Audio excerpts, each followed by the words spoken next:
Hello there. I am Alice M. Billman, a re-emerging artist, and subsequently have no current material to share. So I created this very raw clip, but as art professionals, hopefully you'll be able to discern my aesthetic, my sense of design, and other attributes that make me valuable as an artist and hopefully as a contributor to your program. I've also been requested to insert some of my old work. So I reluctantly transferred some VHS and I put it at the end of this little piece. Understand, I was very active in the commercial market, so these have nothing to do with my current vision. Institutionalization, violence, major traumas juxtaposed against single motherhood, philanthropy, social advocacy, and compassionate leadership have saturated my life journey with new and nameless colors. These ever-evolving perspectives, coupled with my irrepressible curiosity, is what I bring to the table as an artist.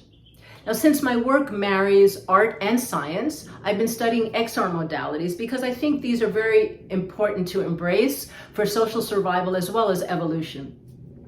Now, while good theater makes its mark emotionally, my stories document the soul journey, so it feels more like recall. It transcends culture, ethnicity, gender, or any labeled identity.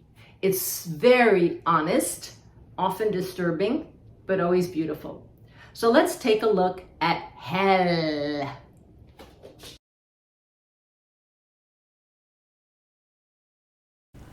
From source, we're spawned, wet and wiped of memory.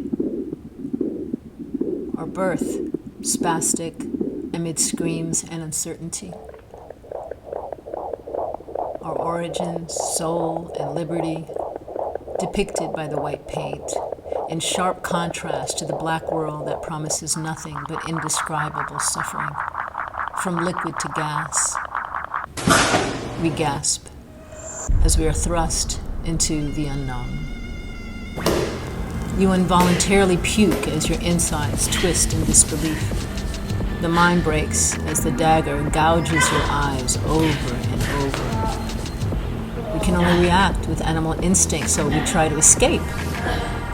But our fate is bound tight. Each empty attempt, carving the scars deeper and deeper. The soul rebels over and over to no avail. So a few comments here. Transferring a 3D concept to 2D was a challenge, as I'm not a videographer. I used a few tools, like when referencing the soul, the images appear in black and white or in negative.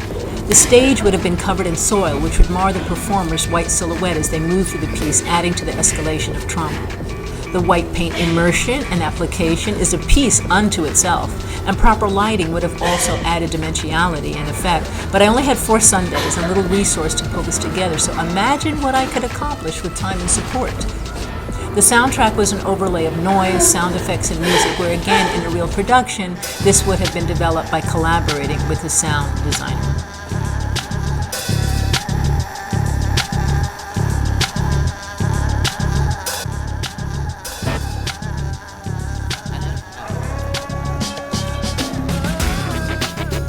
So, we dance, desperate, traumatized, out of rhythm, in disbelief that humanity is nowhere in sight. The atrocities of our race deny the grand gift of life, no sanctity, only wild-eyed desperation, destruction, and a hatred that suffocates one psyche, fueling a desire to escape the bullet to the brain. We've all been there. So a little more commentary. The live stage version would have exhibited more of a battle sequence in response to the imagery, preferably with augmented reality modalities, which I'm eager to explore. This music was used primarily to keep time so that the clips could be matched in tempo.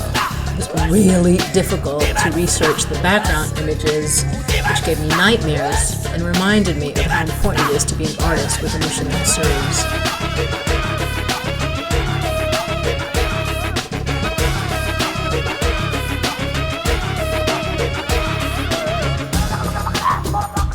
With my strong traditional background, I often use the rondo structure. So in this case, we end life with the same image as birth.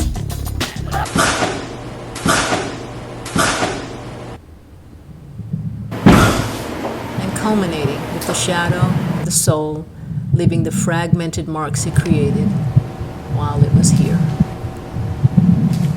So I thought it would be relevant to give you a glimpse at my process. So the whiteboard in my den is the hub of all my projects. And what we just saw was one vignette out of 10 that constitute a 60 to 90 minute performance entitled The 10 Whirls. So these are life conditions that we as human beings all experience. They're also related to the theories of Jung and Freud, by the way. So we saw a little glimpse of hell, which is the world of indescribable suffering, and it moves through hunger, animality, anger, humanity, heaven, learning, bodhisattva, and we get to Buddhahood, which is a place of total liberation. So they're all dramatically different, but the common thread is the soloist that moves through it and experiences and expresses all these things. The whiteboard also contains, I only had 4 Sundays to do this, so deadlines, really, really important for me. So I had to map out what's going to get done when, stick to it. Also equipment lists, supplies, vendors, anybody that I need to contact to make this happen.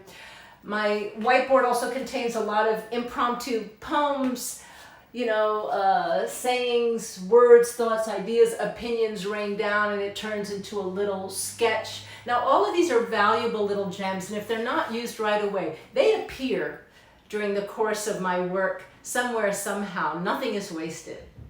So the 10 Whirls is taken from the Mahayana Buddhist canon, and I started my research with my Buddhist terms and concepts. I love the tactile experience in books. And then I worked a lot with Dentsu Young and Rubicam in New York, a big advertising agency, and I was always storyboarding with the art director. So that stuck, and that's kind of how I work. So here we have the 10 vignettes, and we start to identify kind of like production design, how one thing is going to flow into the other. And then we do another series of 10 vignettes. Now we're talking about the audio and the lighting and the emotional content, and so on and so forth. And then we start outlining, each vignette individually, to get a feel of how these things are going to look and how they're going to respond and work together, and until you get a master plot. And that's kind of how that works. I've also designed my own costumes and props. I work with Franny Lee in New York, another big costume designer. So I'm always, about the color codes and, making sure that everything moves and fits well. In this particular case, I am no artist, let's be clear about that, fine artist rather. And my sister and brother, yeah. So this was the cover for my book, Wife of a Master. And then what I'll do is I'll outsource it to someone who does this for a living and get a beautiful result like this. And then I had my second published book, which is a workbook to this book, and I kept the design element the same for the continuity, right? This is, okay, this is Alice Angry. This is actually a piece that I started that had to do with unexpected art therapy. I was trying to rid myself of my past history. So I gathered all these pictures of my past. I found this piece of drywall, and I created this life-size image of this woman in a cape looking over her shoulder, me, obviously. And I created it out of glue and rope. And in the folds of the cape, each fold, there was my career, and there was my family, and there was my men in my life. God, way too many men. And then I took it outside and I burned it. And it was just beautiful and very therapeutic. I would recommend this to anyone. The outside, the external, those white pieces you see were composed of letters and poems, like my acceptance letter from High School of Performing Arts, and just my whole life. Burnt it. Fabulous. I'd recommend it to anyone. So anyway, that's a little bit idea of my process. So here are the clips of my old work that were requested and which I was ambivalent to include because it's very 80s and 90s. So here we see the Renaissance Dance Theater Company, who obtained the rights from Sony Music to produce Pink Floyd's famous concept album, The Wall, as a rock ballet. So I choreographed all the corps de ballet pieces and some solos and duets. This piece, Comfortably Numb, was about a heroin trip of the main character, so it was very dreamy and geometric. The company toured for a bit, and the second time around I restaged many of the pieces for Paulo de Sousa, principal for Miami City Ballet, to feature his particular talents. It was really cool because we performed in non-traditional spaces as well as proscenium stages. This is Michael Sullivan.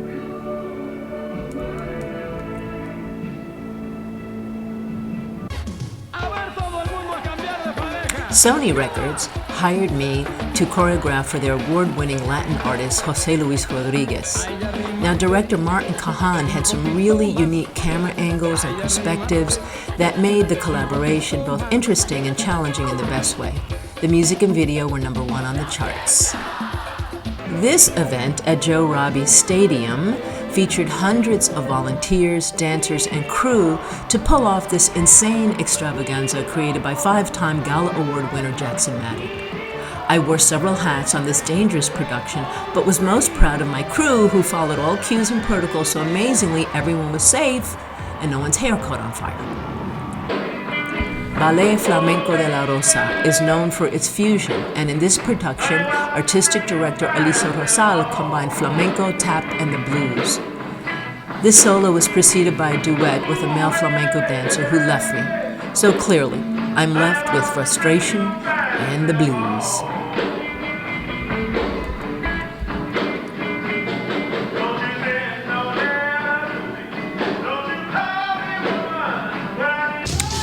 I forgot to tell you guys, I also practice and teach the traditional Chinese arts of Kung Fu and Tai Chi Chuan. Yes, I actually choreographed this with the students of my school. I also wrote, directed, costumed, and designed everything. This play hosted a 66-member cast, all of whom had never performed on a professional stage. So knowing this, I pre-recorded the dialogue to eliminate error and rehearsed them with a very demanding but rotating schedule. The result was flawless, the audience was blown away, and overall a great success despite the odds.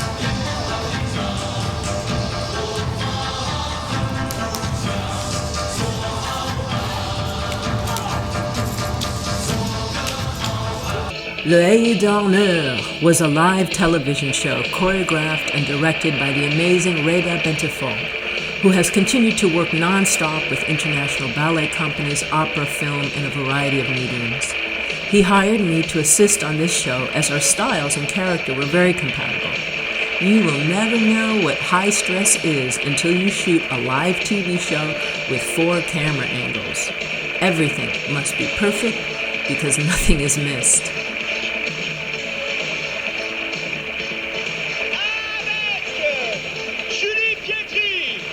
I'm very proud of this feature film documentary about the history and influence of Cuba's homegrown music, son montuno. The film, which I co-produced, received 14 nominations by the International Film Festival Committee, and we received 3 awards, one in Madrid, one in Nice, and one in London. I also designed the promotional poster and logos. I left Cuba in 1962 when the Peter Pan flight.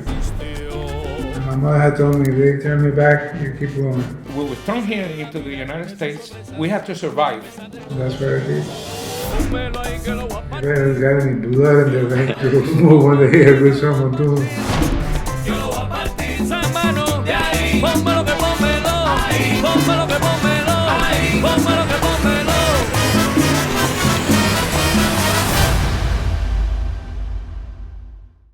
So thank you for your kind attention, and I look forward to creating some memorable, innovative contemporary theater with your support. Bye.